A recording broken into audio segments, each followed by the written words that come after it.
interview. I think we're going to call it 5 and 10. We're just going to ask some interesting people some interesting questions. And that leads me to, and I'm cheating because this is someone I've known for a long time, but he's interesting in the world of music nonetheless. My friend, Caleb Braaten. Hello. Hey, buddy. Caleb launched Sacred Bones Records. How long ago? 13 years ago, 2007. Lucky 13. Interesting year. That's right. Caleb had launched Sacred Bones out of New York, out of Brooklyn, to be specific. What led you to launching Sacred Bones at that time? Man, it was just something that, well, I'll tell you, friends of mine, they had a band called The Hunt. And I thought they were really good. And they had a couple of songs. They were looking to put out a single. And I'd worked in record stores forever. Like I had worked in record stores for probably 10 years up to that point, on and off, part-time here and there. And records were like my life, and I loved them. And at the time I was doing like a horror merch company called Monster Squad, and we would make horror themed t-shirts and patches and that kind of thing, just for a laugh. And I don't know, and I just thought, well, I've been able to figure out, me and my friend have been able to figure out a way to kind of sell these shirts. And I don't know, I work in record stores. I have connections with other record stores. I bet I could probably press a couple of these records and see what happens. And I did. So when you launched Sacred Bones, this is 13 years ago, and vinyl had definitely not hit the renaissance that we're in. You were kind of on the tip of that wave. So what at that time made you think, I'm going to make a record, not I'm going to do a CD, or like, because it's very clear that records were a core of your business. Oh, for sure. I mean, I was a record collector, so I collected records. So records were the only thing that was important to me. And I just didn't care about CDs or digital downloads. That was nothing that I was interested in. And I wasn't trying to start a business. See, like I was just doing something. I wanted to like start, it was a hobby, really. So in the beginning, it was vinyl only. We were never going to do a CD, never going to do digital. What was the first release you had where you were like, okay, let's go a little bigger. Let's do digital. Let's do CD. I think the first thing, we very early on started working with a friend of mine who did a project called Blank Dogs, to kind of like became a popular thing at the moment. At that time, around 2007, 2008. And it was the Blank Dogs record, his first full-length record.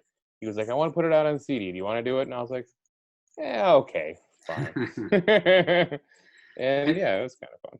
And when Sacred Bones launched, what was the biggest challenge for producing vinyl, for doing a record at that time, you think? Dude, making records was so easy back then. Interesting. There was no one was making them. So there were, you'd pressing plants would have deals where you could be like, they would be like, make 300 records and you like get a discounted price, and it was very quick.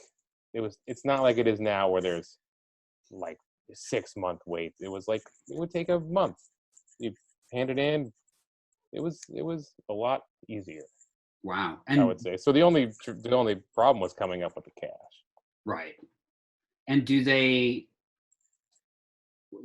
was manufacturing here? Did you have to go overseas to get records done at that time? At the time, I did everything locally. There was a place called Brooklyn Phono. I mean, Brooklyn, it still exists. There is still a place called Brooklyn Phono. And that's where I would get all my stuff done. So yeah, I'd send it over there and then go pick it up when it was done. That's awesome. Yeah. And so we talked a little bit about then and now. What do you think, launching this record label, what's the most unexpected thing that's kind of come to you, that's kind of come to your life or to the record label that you would have never expected well, I never thought it would be my job ever. I mean, I never thought I'd get to travel the world. I never thought I'd get to work with so many incredible artists and like, see so many incredible things. I mean, I've gotten to work with my heroes. I get to work with David Lynch and John Carpenter and Jim Jarmusch, these people who, as a child, I looked up to. Yeah, I mean, You don't think, oh, I'm gonna make records and it's gonna translate to working with like some of the top film directors. yeah, exactly. Yeah. But Like, more than that, like, what's so cool is I've been able to help these artists make a career out of their art. Not David, not those guys. Obviously, they're doing fine. right, but but these other people who, and that is really something special, and something I never thought that would ever happen. Yeah, having known you and seen the evolution in real time, it is really crazy to see the careers that have come out of Sacred Bones. Yeah, It's wild, incredible. Man.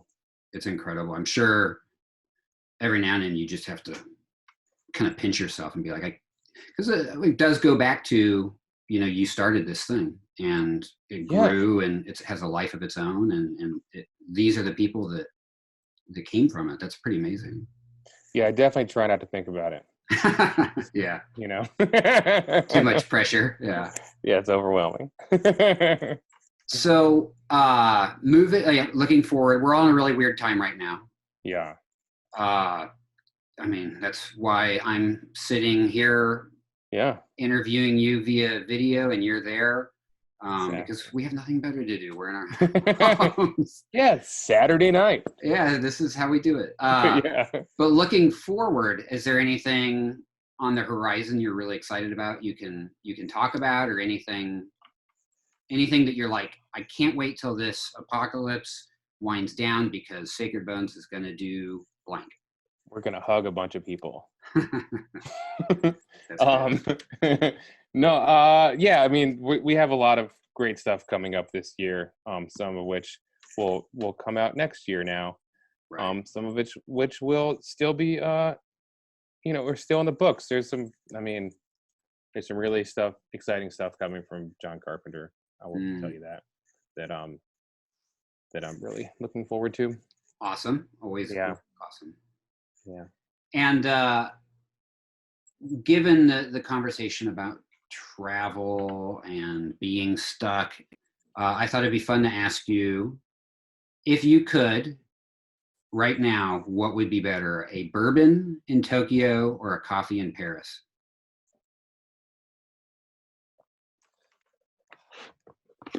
God, a bourbon in Tokyo sounds pretty good on a Saturday night.